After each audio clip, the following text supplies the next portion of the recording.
The envelope slid into my purse at lunch like a silent threat. Inside, a red line underlined one sentence. She has no idea what is in whose name. My husband thinks I am a trophy wife, a pretty accessory in our $1 million Denver home. He just called at 2:07 to say he is leaving. He thinks he won, but he has no idea who actually signs his checks. My name is Rachel Monroe, and at 36 years old, I have spent over a decade perfecting the art of being the woman behind the man. I live in a house in Denver, Colorado. That looks exactly like a page from an architectural brochure minimalist, expensive and utterly devoid of warmth. I work in finance operations for a top-tier audit firm, a job that involves finding the tiny jagged errors other people try to hide. It turns out that my professional life was just a dress rehearsal for my personal one.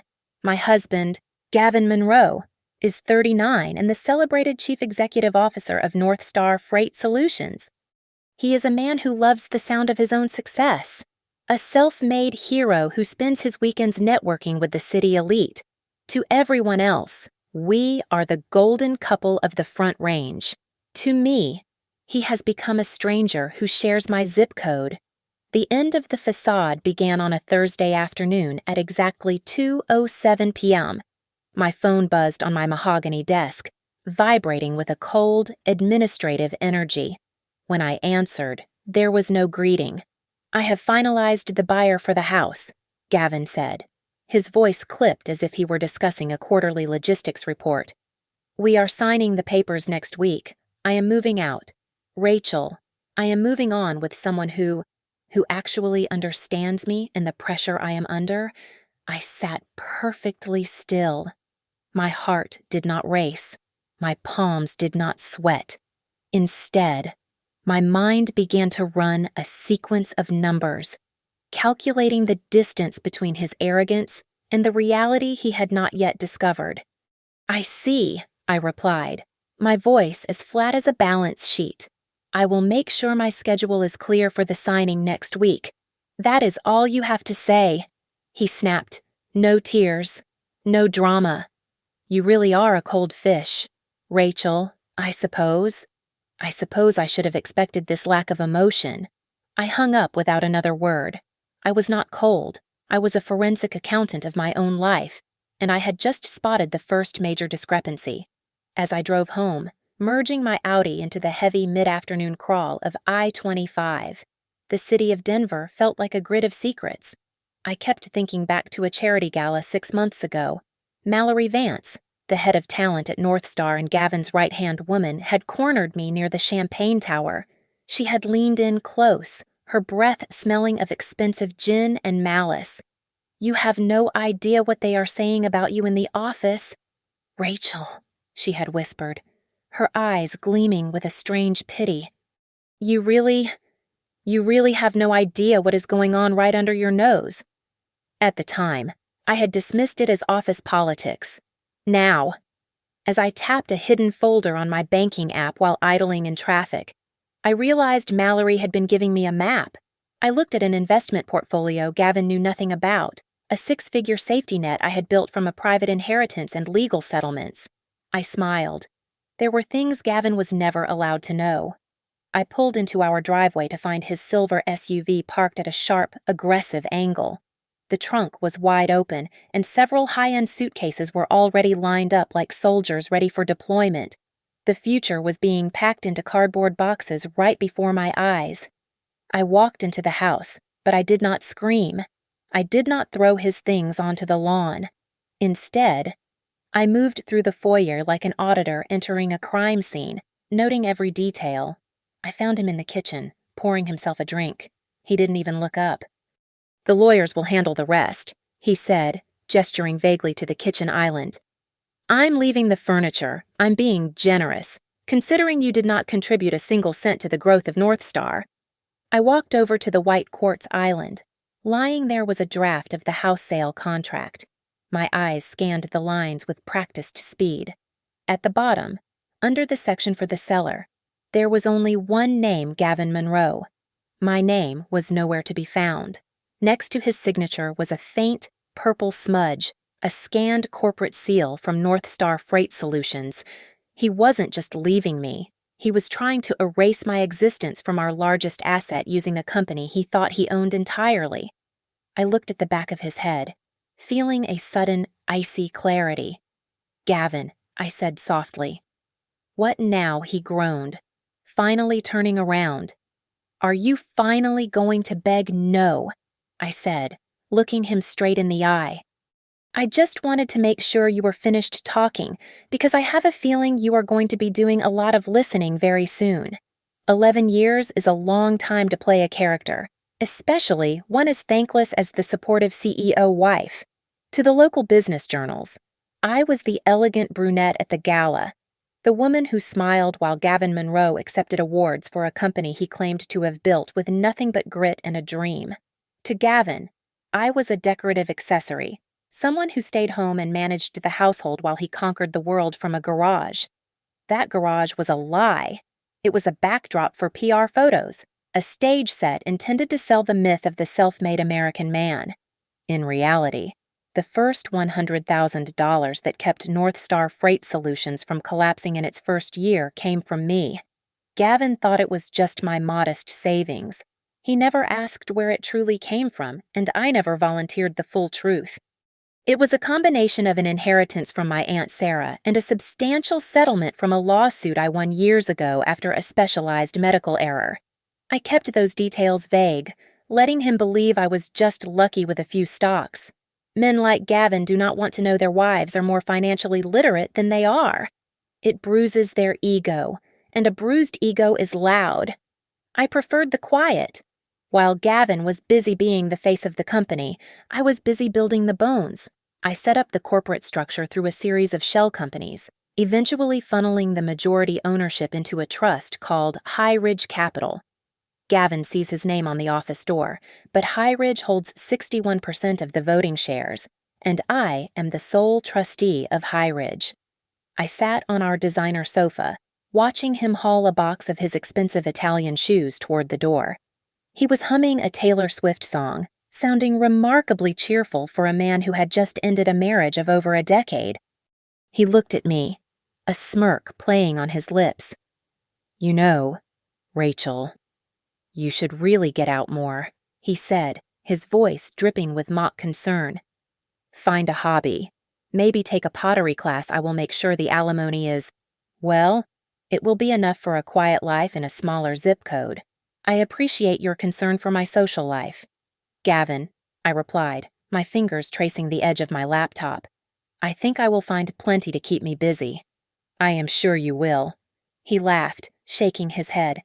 "God, you are so boring. Mallory was right. She said you were like a piece of furniture that had been in the room so long I stopped noticing it." Mallory Vance. The name tasted like copper in my mouth. I remembered her at the Christmas party, her hand lingering just a second too long on Gavin's arm, her eyes darting to me with a sharp, predatory glint. She was the one who started the whispers. She was the one who had been working with Gavin to draft a plan to restructure the company, a plan specifically designed to dilute my supposed minor interests and push me out of the picture entirely. They thought they were being clever, using the company email system to plot my professional execution. What they forgot was that I was the one who vetted and approved the risk management software they used. I had administrative access to the audit logs, a detail Gavin had long since dismissed as a boring technicality of my job. I had watched every email, every draft, and every digital betrayal in real time.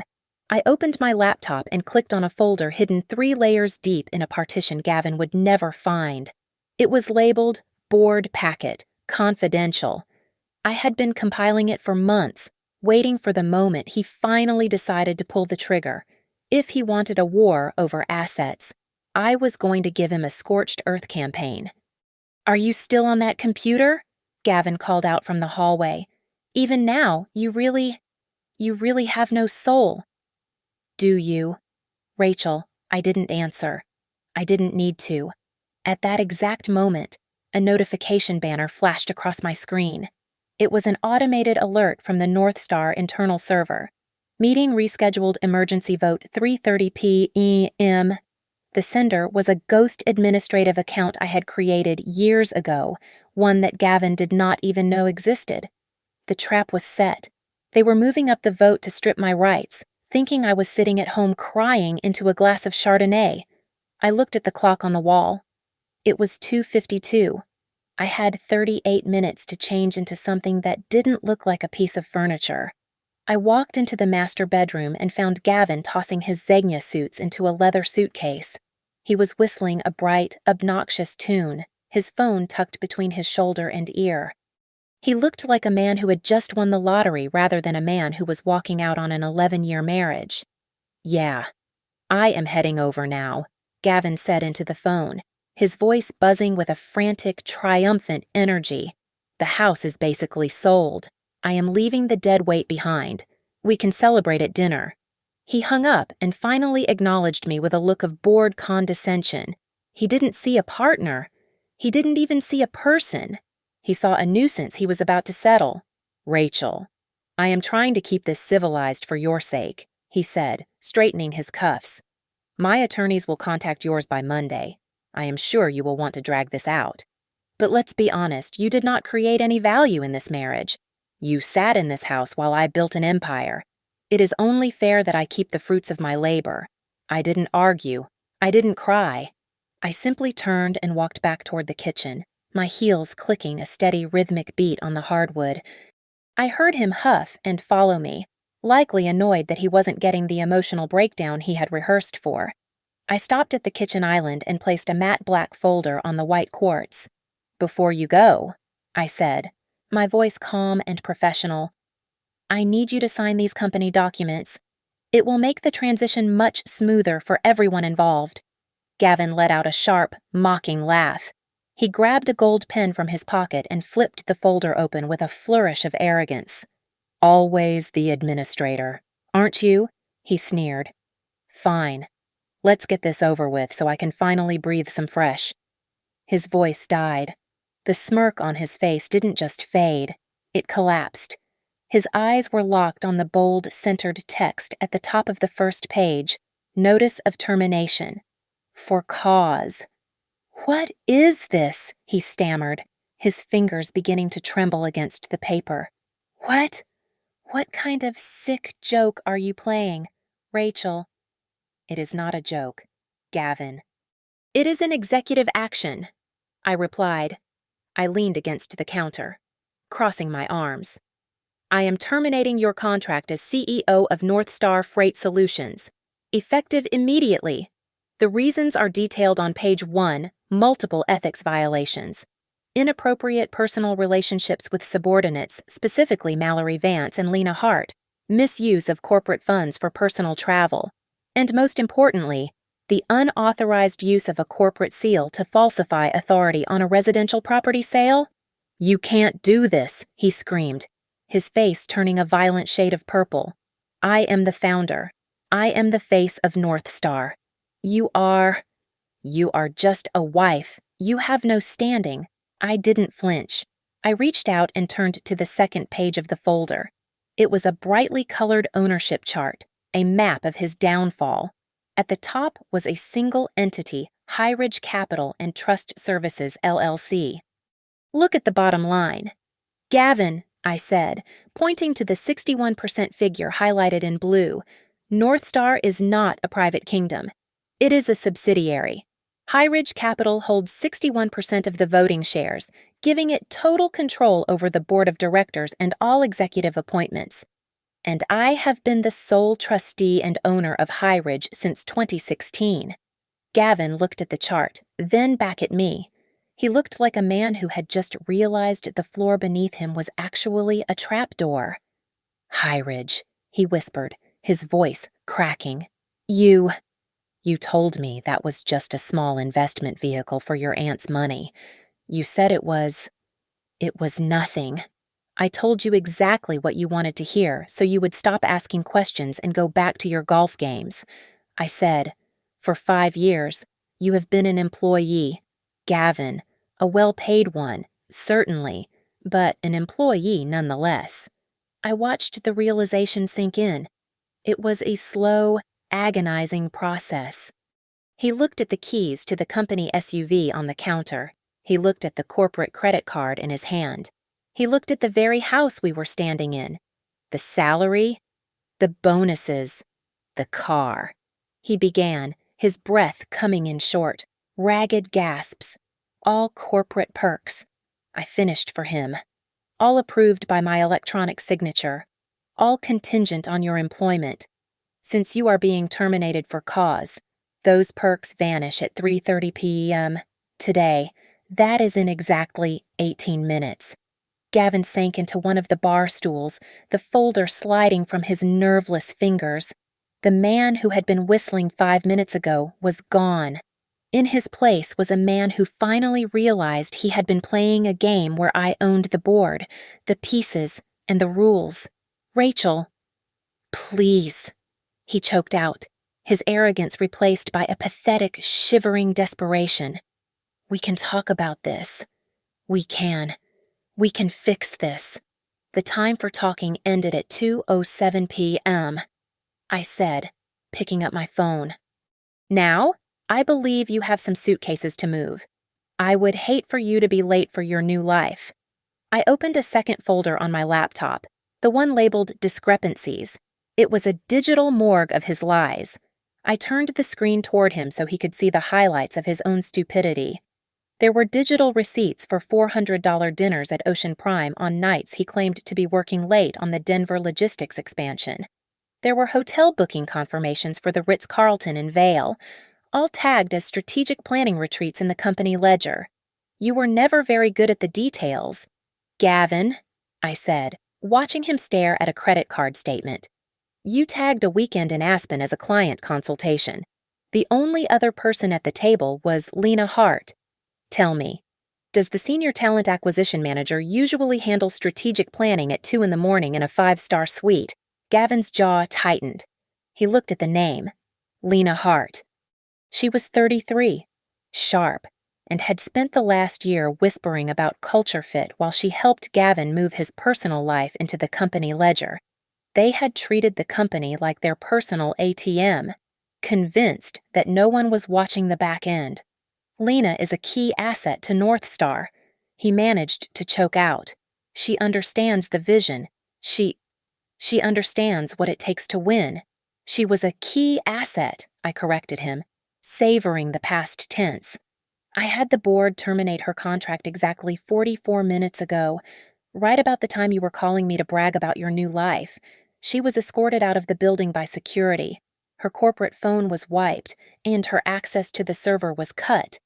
She is currently standing on the sidewalk in the Riverton district with a cardboard box and a lot of questions. Gavin slumped against the counter, his face turning a sickly shade of pale. She is going to think I betrayed her. She is going to think this. This was all a setup. You have betrayed everyone you have ever met. Gavin, I said. The only difference is that today, I have provided the transcript.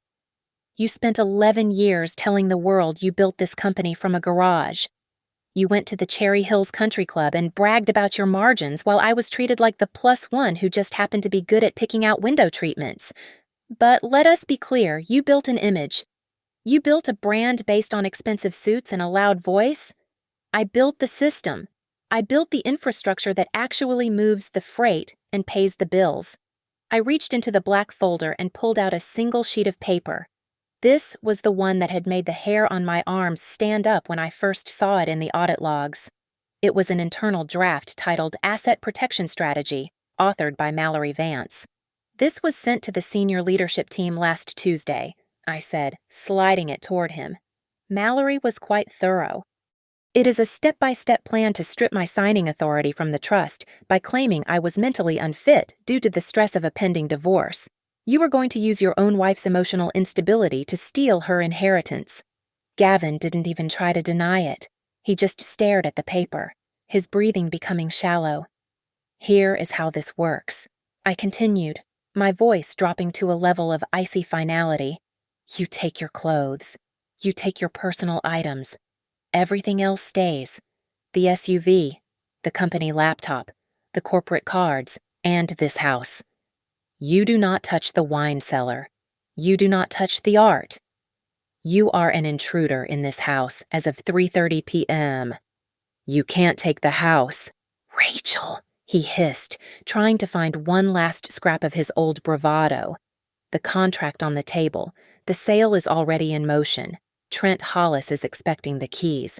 I saw the draft. Gavin, I said, picking up the document he had been so eager for me to sign. It is a fascinating piece of fiction. You were selling this house to a shell company owned by Trent Hollis for $3 million, well below market value, with a side agreement for a consulting fee paid directly to you in an offshore account. It is not just a sale. It is a money laundering scheme to hide assets before the divorce filing hits the court. I tore the draft in half. The sound of the paper ripping was the most satisfying thing I had heard in years. The problem is, I said, leaning in close enough to see the sweat on his forehead, you can't sell something that does not belong to you. And as of this afternoon, Trent Hollis is the least of your worries. I think you should leave now, before I decide to call the police about the fraud. He didn't move. He just looked at me, seeing me for the first time in a decade. I wasn't the furniture anymore. I was the fire that was about to burn his entire world to the ground. The silence of the house at 2 a.m. was not heavy. It was illuminating. I sat in the high-backed leather chair of the home office, the only light coming from the glow of my laptop and a single desk lamp. For years, I had let Gavin call this his sanctuary. Tonight, it was a crime scene. I began pulling open the drawers of the mahogany filing cabinet, my fingers moving with the precision of a surgeon. Near the bottom, tucked behind a stack of outdated tax returns, I found a heavy blue folder labeled Crescent Peak Redevelopment. Inside was the paper trail of a desperate man. The name Trent Hollis appeared on almost every page. In Denver real estate circles, Hollis was known as a shark who preferred murky water. He was the kind of developer who closed deals in 48 hours with cash and a handshake, usually leaving a trail of zoning violations and broken contracts in his wake. I scrolled through a printed chain of emails between Gavin and Hollis. Gavin had promised a quick, clean signature on the house sale at a price nearly 20% above market value. He was frantic to close the deal before the end of the month, explicitly telling Hollis that he needed to finalize the transfer before I could mount any legal response. He was selling our home as a bribe to secure his own future. I didn't wait for morning. I picked up my phone and dialed a number I had kept on speed dial for 6 years, but rarely used. Rachel. Elliot Granger's voice was like gravel over the line. He was the attorney who had quietly managed the High Ridge Trust since its inception. He never asked why it was 2:15 in the morning. He just listened. It is time. Elliot, I said, looking at a map of the Crescent Peak project. Gavin is trying to move the house to Trent Hollis. There is a side deal for an offshore consulting fee. I need a cease and desist on Hollis's desk by 8 a.m. Tell him the transaction is fraudulent. The seller lacks authority. And if he touches a single door handle, we are filing criminal charges for conspiracy to commit mortgage fraud. I will have it delivered, Elliot replied. Is that all? No. I noticed Northstar is the lead bidder for the logistics contract on the Crescent Peak project. Send a formal notice to the redevelopment board. Northstar is withdrawing its bid effective immediately due to a change in leadership and a discovery of internal financial irregularities. If Hollis wants his project to move, he will have to find a new partner, and he will have to do it without Gavin. The blow landed faster than I expected. At 4:45, my phone buzzed with an unknown number. I answered it, leaning back in the chair. Rachel. What the hell are you doing? Gavin's voice was a ragged scream. I could hear the wind whistling in the background, as if he were standing on a street corner in the dark. Hollis just called me. He is threatening to sue me into the dirt. He says the Northstar bid is dead. You are literally destroying everything. This is my life. Rachel, you are breaking the law. I am not breaking anything. Gavin, I said, my voice as steady as a heartbeat. I am simply correcting the record. You tried to sell a house you do not own to a man who thrives on illegal shortcuts. Did you really think I would just sit here and watch you walk away with the silver? You don't understand, he stammered, his voice breaking into a pathetic, high-pitched sob. I owe people. I promised them this would happen. If this deal fails, I am ruined. Please, just tell the board it was a mistake. I am just locking the door before the house gets robbed. Gavin, I said, good night. I hung up and felt a strange, cold peace, but it was short-lived. A few seconds later, an urgent notification from my business banking app flashed across the screen. Alert wire transfer of $500,000 from Northstar operating account to Keats Legal Holdings has been flagged and blocked. Reason questionable authorization. My blood turned to ice. $500,000. He wasn't just trying to empty the company's veins before I could cut off his access. And the name on the receiving account belonged to Jonah Keats, the lawyer Mallory had hired to bury me. The doorbell rang at 10:15 on Friday morning. I wasn't expecting guests, and certainly not the woman who had spent the last 8 months helping my husband dismantle our marriage. Lena Hart stood on my porch wearing expensive black athleisure and holding a steaming Starbucks cup. She looked like she was ready for a Pilates class, not a confrontation. She walked past me without an invitation, heading straight for the kitchen as if she still held a key to the place. Gavin told me you were lashing out, Lena said, leaning against the quartz island I had just finished cleaning.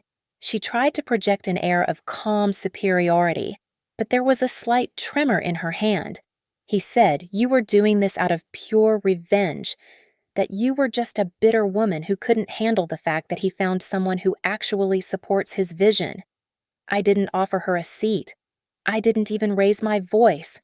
I simply picked up a manila folder from the counter and slid it toward her.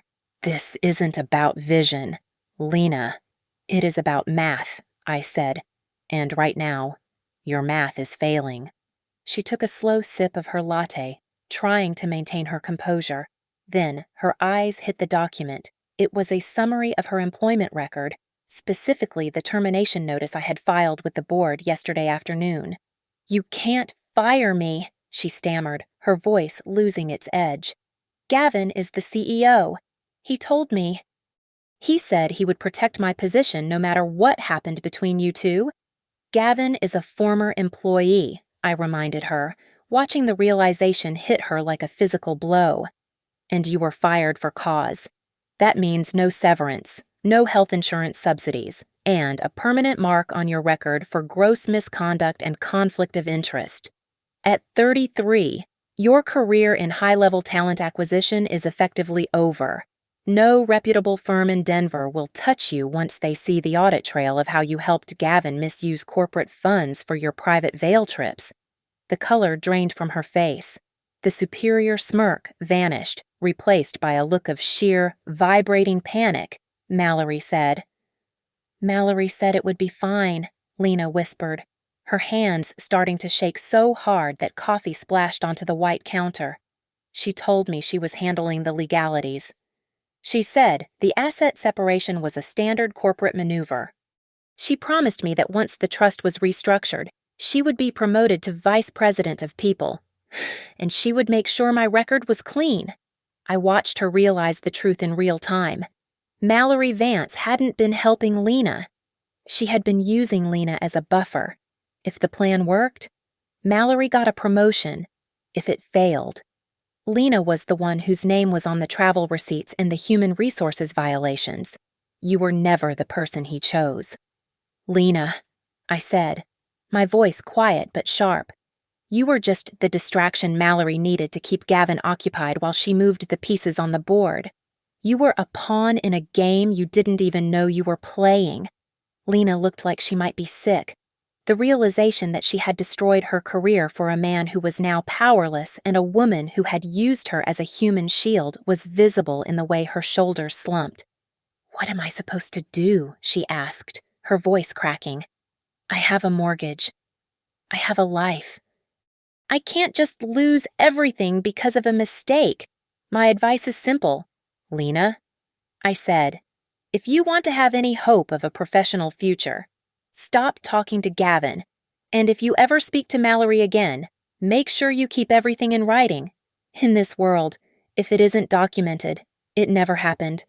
And right now, the only documentation that exists makes you look like a common thief. She didn't cry.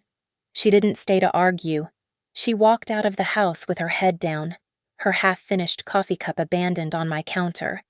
As she reached the door, she stopped and looked back at me, her eyes dark with a new kind of fear. You think you have won, Rachel, she said, but you really don't know how dangerous Mallory is when she is cornered. She has been planning this longer than you think. She vanished down the driveway. I stared at the door for a long time, processing her warning. My phone buzzed in my pocket. It was a text from an unlisted number, a sequence of characters that didn't belong to anyone in my contacts. Mallory is currently accessing the server from a remote IP. She is deleting the communications logs from the last 48 hours. If you do not move now, the audit trail will be gone by 3 o'clock. I didn't have time to wonder who the whistleblower was. I grabbed my keys and headed for the car. The hunter was about to become the hunted if I didn't reach the server room first. The minute I reached my laptop in a secure co-working space, I didn't call Gavin. I called the director of IT. I invoked the emergency risk management protocol I had written into the vendor contract 3 years ago. I need a comprehensive legal hold on all executive communications, effective 10 minutes ago, I said, my voice steady. Specifically, I want the administrator privileges for Mallory Vance revoked. If there is a single byte of data deleted after 10:15 this morning, I will hold the department personally liable for spoliation of evidence. I spent the rest of the weekend in a windowless war room with Elliot Granger. We prepared for the 9 o'clock meeting on Monday morning at the Northstar headquarters in the Riverton district of Denver. I kept the agenda vague, labeled only as leadership transition and audit review. I knew Mallory would be scrambling, trying to figure out how a furniture wife had suddenly gained the keys to the kingdom. On Monday morning, the air in the boardroom was thick with the scent of expensive cologne and unspoken panic. I arrived at 8:30 to meet with Marissa Cole, the chief financial officer. Marissa was a woman who lived for spreadsheets and had always looked at Gavin's flamboyant spending with a weary, silent suspicion. I have the full audit of the Crescent Peak bid, Marissa said, sliding a tablet toward me. Gavin was over-leveraging our logistics fleet to secure a personal payout. I knew something was wrong. I just didn't have the authority to bypass the CEO to see the trust documents. You do now, I replied, and I need you to be the one to present the financial irregularities to the board. They need to hear it from the numbers, not just from the wife. Mallory has been busy, Marissa warned, her voice dropping. She has been telling the junior partners that you are a lifestyle beneficiary, that you are trying to liquidate the company to fund a divorce settlement. She is trying to paint you as the villain who will cost everyone their jobs. I smiled. It was a cold, sharp expression that didn't reach my eyes. Let her tell her stories. Memos don't win wars. Ownership does. The board members filed in at 9 o'clock. Gavin was absent, but Mallory Vance sat at the far end of the table, her eyes like flint. Next to her was Caleb Dorn, a minor investor who had always been Gavin's most vocal cheerleader. This meeting is highly irregular. Caleb started, slamming his hand on the table. We have a CEO who is reportedly being locked out of his own system by his soon-to-be ex-wife. This is a private matter. Rachel, you are overstepping. Mallory has informed us that you have no functional understanding of our operations. Mallory's information is as fraudulent as the equity she promised you. Caleb, I said. Caleb froze. The blood drained from his face as he looked toward Mallory. I don't know what you're talking about. I think you do, I continued, leaning forward. Mallory promised you a 5% increase in your equity stake in exchange for your vote to restructure the trust and remove my signing authority. The problem is, those shares do not exist. High Ridge Capital holds 61% of the voting stock. No equity can be issued, transferred, or created without the physical signature of the trustee. And that trustee is me. The room went silent. I watched Mallory's throat move as she swallowed hard. Caleb, you were bought with a lie, I said, looking at each board member in turn. And, Mallory, you were so busy trying to manage the narrative that you forgot to check the bylaws. I am not here to settle a divorce. I am here to clean out the rot that has been eating this company for 3 years. Starting with the two of you, I began the presentation, showing the board the documented proof of the fake bid, the misused funds, and the illegal communications. I wasn't the wife anymore. I was the person who was going to save their investments from a criminal investigation. As the meeting adjourned for a private executive session, Elliot Granger pulled me aside. His face was grim, and he was holding his phone as if it were a live grenade. "Rachel," he whispered, his voice shaking with a sudden, sharp urgency. "We have a problem. I just got a hit on the credit monitoring system. It looks like Gavin took out a private bridge loan on Friday evening. He used a scanned version of your signature to provide a personal guarantee. And the amount is for $10 million. The bank manager at First Centennial didn't even look me in the eye when he pulled up the digital file. $10 million. That was the number staring back at me. A bridge loan secured against my personal assets and the High Ridge Trust. The signature at the bottom was a hauntingly accurate scan of my own. But the metadata told a different story. It was time-stamped last Friday at 4:32 p.m., created on a machine with a Northstar internal IP address. I didn't scream. I simply handed the manager my ID and a copy of the trust bylaws.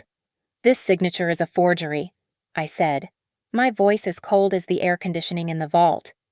"I am triggering an immediate internal fraud investigation. If a single cent of this loan moves, I will hold this bank liable for gross negligence in verifying executive authority." I left the bank and went straight to a private IT security firm. I didn't want the Northstar team knowing my next move. We set the bait.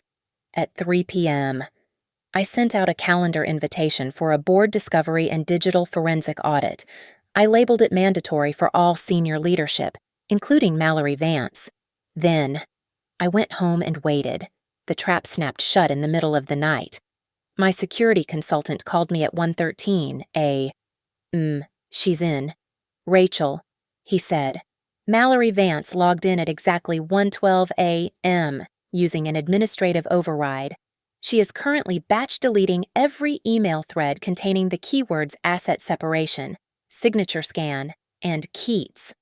I watched the screen share on my laptop as a ghost cursor moved through the server, wiping years of collaboration. We didn't stop her. We recorded every second of it. We captured the audit trail, the screen recordings, and the source IP address. Mallory thought she was cleaning the blood off the floor, but she was actually leaving a trail of digital fingerprints that led straight to a man named Jonah Keats. Keats was a notorious fixer in the Denver legal world, a man who specialized in high-net-worth divorces where the assets magically vanished before the first court date. The logs showed he had been coaching Mallory on how to facilitate the bridge loan, promising her that once the money was moved to a Keats legal holdings account, she would be untouchable. I let them believe they were winning. I let them think the data was gone. On Sunday evening, the front door of the house creaked open. Gavin stumbled in, looking like a man who had been living out of his car. His designer suit was wrinkled, and his eyes were bloodshot. The arrogance that usually radiated from him had been replaced by a vibrating, frantic energy. "Rachel," he said, his voice cracking, We need to be adults about this. I know things have gotten out of hand, but willing to walk away from the house if you just drop the termination and the board investigation? Let's just call it even and move on." He sounded like a beggar trying to sell me back my own watch. I stood at the kitchen island, a glass of water in my hand, watching him with the detached interest of an entomologist studying a dying insect. "You want to negotiate now?" "Gavin," I asked, After you tried to sell the roof over my head, after you and Mallory plotted to have me declared mentally unfit. I was desperate, he whispered, his hands trembling as he reached for a chair. Mallory! She pushed me. She said it was the only way to save Northstar from your interference. Please. Rachel, let's just settle this before everyone loses everything. I set my glass down with a sharp click. I have one question for you, Gavin. And the answer will determine whether you spend the next 10 years in a courtroom or a prison cell. He swallowed hard, his face turning a sickly gray. Anything. Just ask. Which loan did you use my signature for? Gavin, I asked, leaning in until I could smell the stale coffee and panic on his breath. Was it the one for the company? Or was it the $10 million bridge loan you and Jonah Keats tried to funnel into an offshore account on Friday? Gavin's entire body went rigid. His mouth opened, but no sound came out for several seconds. 10 million, he finally stammered, his voice a ghost of itself. Rachel. I didn't have a choice. The Crescent Peak debt was coming due. Hollis was going to break me. I thought I could pay it back before you ever saw the statement. I felt a cold shiver go down my spine. It wasn't just $10 million of the company's money. He had tied that debt to my name, my credit, and my future. This wasn't just a divorce anymore. It was a financial execution. The house was too quiet. Or perhaps, for the first time in 11 years, it was finally as quiet as it needed to be. Gavin had slunk out an hour ago, his tail between his legs after I mentioned the $10 million bridge loan.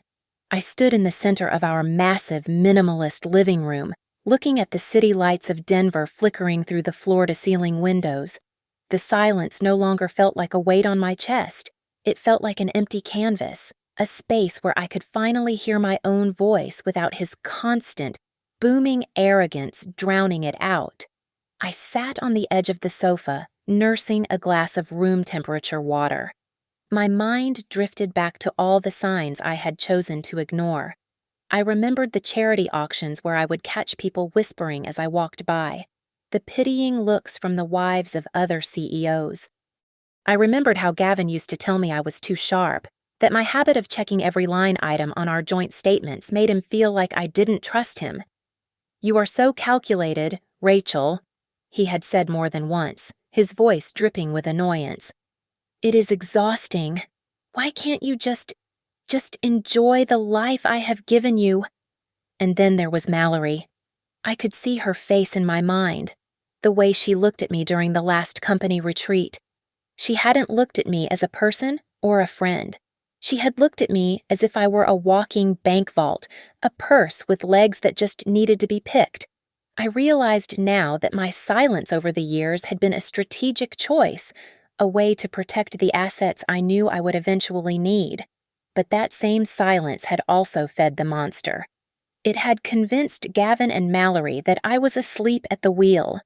A ping from my laptop broke the stillness. It was an encrypted file from Marissa Cole, the CFO. I opened it and felt a fresh wave of cold anger. If that $10 million loan was triggered and called in, Northstar Freight Solutions would collapse like a house of cards. Hundreds of employees, people with mortgages and children and lives they had built on the stability of this company, would be out on the street within a month. I leaned back, closing my eyes. This was the price of the game they were playing. Gavin was willing to burn the entire forest just to steal one tree. But I wasn't like him. I wasn't going to seek a revenge that dragged the innocent down with the guilty. My strike had to be surgical. I wasn't going to be the wife who destroyed a company in a bitter divorce. I was going to be the trustee who saved it from a pair of criminals. I spent the next 3 hours drafting my announcement for Monday morning. I didn't write a script for a public shaming. I wrote a corporate address focused on ethics, transparency, and the restoration of fiscal responsibility. I made it undeniable. Just as I was about to close the lid, a text message appeared on my phone from an unknown number. It was Lena Hart. I found this on an old recording app we used for meeting minutes.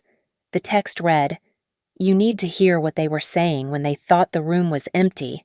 I clicked the audio file, the sound of a chair scraping, then Mallory's voice, clear and sharp as a razor blade. "Once the scan is done, we just need her to sign the house papers," Mallory's voice said through the speakers. "Gavin, stop worrying. She is so caught up in being the perfect little housewife that she won't even see the bridge loan coming. By the time she realizes she is on the hook for $10 million, we will be long gone. We are going to turn her into a paper ghost. Gavin, a ghost who owes everything and owns nothing." I listened to the recording 3 times. I didn't cry. I didn't even shake. I just felt a profound sense of clarity. Every word was a nail in their professional coffins. My phone rang. It was Elliot Granger. "I have the final board subpoenas ready for tomorrow morning," Elliot said, his voice low and steady. "And I have the bank's affidavit regarding the forged signature. Everything is in place." "Rachel, are we ready for the morning?" I asked. "More than ready," Elliot replied. "Tomorrow, if you do everything exactly as we practiced, you are not just going to win a divorce. You are going to take down Mallory Vance and Jonah Keats right in front of the entire company. You are going to show them exactly what happens when they try to play a game with the person who owns the board." "I'm ready," I said, looking out at the Denver skyline. I have been ready for 11 years. On Monday morning at 8:30 a.m., I walked through the glass revolving doors of Northstar headquarters in the Riverton district. For 11 years, I had entered this building as the wife, the polite shadow who brought coffee or stood by for photo ops. Today, I walked in as the owner. The security guards, used to nodding at me with a sort of distant pity, stood a little straighter when they saw the cold, iron focus in my eyes. I didn't go to Gavin's office. I went straight to the boardroom. The meeting began at exactly 9 a.m. The board members were all present, whispering in hushed, anxious tones. I stood at the head of the table, flanked by Elliot Granger and Marissa Cole. I didn't wait for them to settle. I placed the High Ridge Trust documents on the table with a sound like a gavel strike. As the sole trustee of High Ridge Capital, which holds 61% of the voting shares in Northstar Freight Solutions, I am calling this session to order. I announced, effective immediately, Gavin Monroe is suspended from all executive duties pending a criminal investigation into fraud and forgery. The room erupted. Just then, the doors swung open and Gavin burst in, looking disheveled but desperate to maintain his act. He was followed by Mallory Vance, who was wearing a mask of shocked innocence. "This is an illegal coup," Gavin shouted, his face a mottled purple. "Rachel, you are having a breakdown. You can't just walk in here and take my company. I am the CEO. I am the one who built this. You are a tenant in a house I own." "Gavin," I said, not even looking up from my notes. "Sit down or be escorted out by the off-duty officers waiting in the hall." Mallory sat in the corner, her eyes darting between the board members, calculating her next move. "Rachel." "Honey," she said, her voice dripping with fake concern. "We are all worried about you. This is such a public way to handle a private marital dispute. Are you sure you're feeling—" Well, I didn't answer her. Instead, I signaled to the IT technician. The large screen at the front of the room flickered to life. "Let's talk about wellness. Mallory," I said, "twist number 1. This is a screen capture of the internal audit trail from 112A. Last night. It shows the administrative account assigned to Mallory Vance deleting over 400 emails related to asset separation and the Crescent Peak bid. It seems Mallory was very busy while the rest of us were sleeping.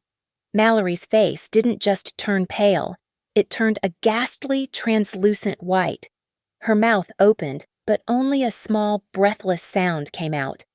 I was cleaning the servers for the audit. Twist number 2. I continued, hitting a key on my laptop. Lena Hart's voice filled the room, amplified by the high-end sound system. We are going to turn her into a paper ghost. Gavin. A ghost who owes everything and owns nothing. The recording played the entire conversation, including Mallory's laughter and her promise to move the bridge loan into Jonah Keats's holdings. The board members looked at Mallory as if she were a poisonous snake that had just crawled onto the table. Gavin slumped into a chair, his head in his hands, realizing the mask had been stripped away. And the final nail, I said, as Elliot stepped forward with a stack of signed affidavits. Twist number 3. The $10 million bridge loan from First Centennial was secured using a scanned forgery of my signature. Our digital forensics team has confirmed that the source file was created and transmitted from the computer in Mallory Vance's office at 4:32 p.m. last Friday. This is not a divorce. Gentlemen, this is a multi-million-dollar financial conspiracy. I looked at Gavin, who was now shivering, his arrogance completely dissolved. You agreed to let her destroy me just so you could keep your title. I said, you were willing to let our entire life and this entire company burn just to hide your debt. Rachel, please, I was just trying to save the deal, he whispered, his voice cracking with a pathetic, gasping desperation.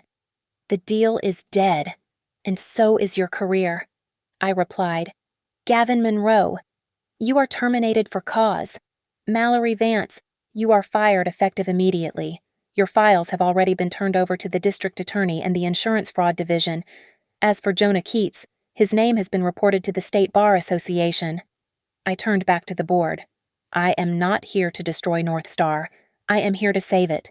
Marissa Cole is being promoted to interim chief operating officer. We are launching an immediate transparency initiative and an ethics hotline. From this moment on, the games are over. The meeting adjourned in a flurry of legal signatures and stunned silence. As I walked out into the hallway, I felt the morning sun hitting the glass. I was exhausted, but for the first time in a decade, I was clean. The security guard at the front desk stepped toward me as I approached the exit. He held out the keys to the company SUV that Gavin had been using. Your car is out front. Ms. Monroe, he said, his voice full of a new, genuine respect. Thank you, I said, taking the keys. As I walked toward the door, Lena Hart passed me in the lobby. She didn't stop. She just gave a single, solemn nod of acknowledgement. She understood what the others were only beginning to realize. They had spent years calling me an accessory, a trophy, an ignorant wife. Today, they had to learn how to say my name with the weight it deserved. My name is Rachel Monroe, and I am the one who owns the silence. Thank you for listening to this story. I would love to hear from you, so please leave a comment letting me know where in the world you are listening from today and share your thoughts on Rachel's journey. Don't forget to subscribe to the Lily Revenge Stories channel, like this video, and support us by hitting the hype button so more people can hear this story.